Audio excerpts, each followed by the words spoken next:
Yun nga eh, kahit na. Yun nga kahit na eh. Kasi may mga ipis din talaga.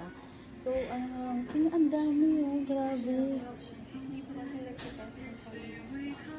Yun nga po. I mean, wala ka namang kasalanan. Ibig ko sabihin, ano na lang, cancel na lang. Oo. Okay. Sige po, okay po. Thank you. Okay po.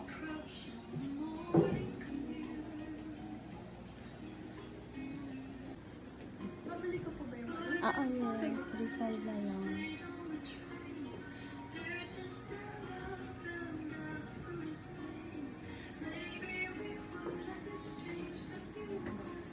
So, ang dami talaga. Ang ganda niya. Ay, nakasi sa milk. Oo. Ang mga bangso. Oo.